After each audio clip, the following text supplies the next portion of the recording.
Hello, नमस्कार. मी Gauri kitchen queen मध्ये तुमचं मनापासून स्वागत करते. सध्या मार्केटमध्ये नवीन बटाटा यायला लागला आहे. ज्यावेळी नवीन बटाटा येतो त्याचबरोबर हे छोटे छोटे बटाटेही येतात. तर ह्याच छोट्या बटाट्यापासून आज आपण दम आलू बनवणार आहोत. तर दम आलू बनवण्यासाठी काय करायचंय?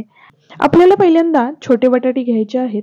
जर तुमच्याकडे छोटे बटाटे नसतील तर तुम्ही मोठे बटाट्याचे 2 भाग करून घेऊ शकता. आता हे बटाटे मी स्वच्छ धुवून घेतलेले आहेत. आता कुकरमध्ये आपल्याला हे बटाटे वाफवून घ्यायचे आहेत. आपल्याला ह्याला जास्त शिट्ट्या द्यायच्या नाहीयेत, फक्त एकच शिट्टी द्यायची आहे. आता कुकरचं झाकण लावून हे बटाटे आपल्याला शिजवून घ्यायचे आहेत. तर मीडियम गॅसवरती इथं मी कुकरला एक शिट्टी दिली आहे आणि गॅस बंद केला आहे. आता कुकर थंड होतोय तोपर्यंत आपण इथं कांद्याची पेस्ट बनवून घेऊया. इथं 2 मध्यम आकाराचे कांदे मी चिरून घेतले आहेत. आता ह्या कांद्यापासून आपल्याला पेस्ट बनवून घ्यायची आहे. तर कांद्याची पेस्ट बनवून घेतलेली आहेत. आता इथं कढईमध्ये तेल गरम झालं आहे. ह्या गरम झालेल्या तेलामध्ये जे आपण उकडवून घेतलेले बटाटे आहेत त्याची साल काढून आपल्याला तळण्यासाठी टाकायचे आहेत. हे बटाटे आपल्याला गोल्डन कलर येईपर्यंत भाजायचे आहेत.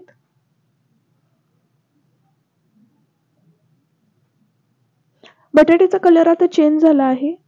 आता हे बटाटे मी काढून घेते.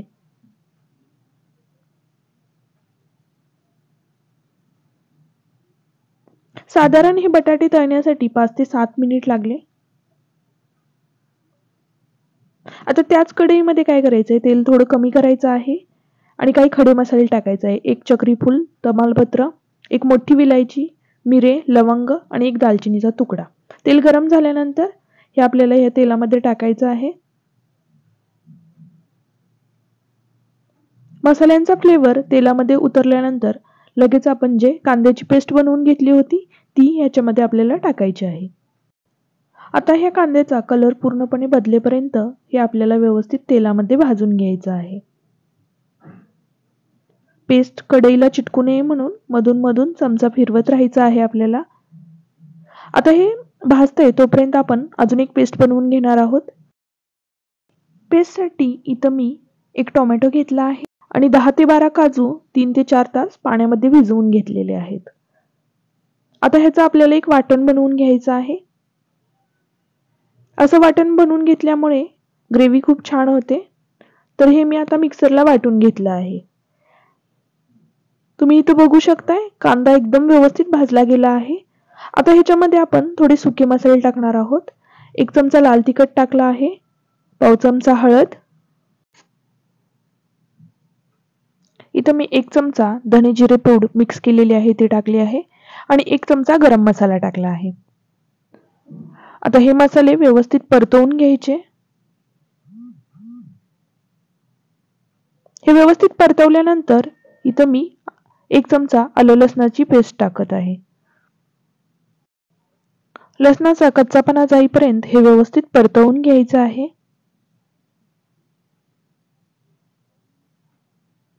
आता 1 ते 2 मिनिट झालेले आहेत. आपण जे वाटण बनवून घेतलं होतं ते आता याच्यामध्ये टाकायचं आहे आणि पुन्हा 3 ते 4 मिनिटं हे व्यवस्थित परतवून घ्यायचं आहे. आता ह्याच्यामध्ये चवीनुसार मीठ टाकायचं आहे.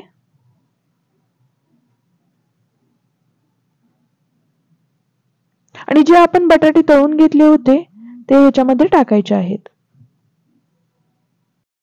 बटाटा टाकल्यानंतर हे व्यवस्थित परतवून घ्यायचं आहे आणि याच्यामध्ये 1 चमचा दही टाकायचं आहे.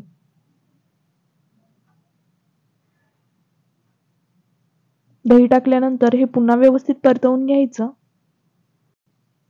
आणि 2 मिनिटांसाठी हे झाकण ठेवून व्यवस्थित वाफवून घ्यायचं आहे. आता 2 मिनिटं झालेले आहेत. तुम्ही बघू शकताय तेल साईडनं सुटलं आहे. आता हे पुन्हा व्यवस्थित परतवून घ्यायचं आहे. आता ही आपण ग्रेव्हीची भाजी बनवणार आहोत. त्यासाठी आपण ह्याच्यामध्ये पाणी ओतणार आहोत. पाणी ओतताना आपल्याला इथं गरम पाणी ओतायचं आहे.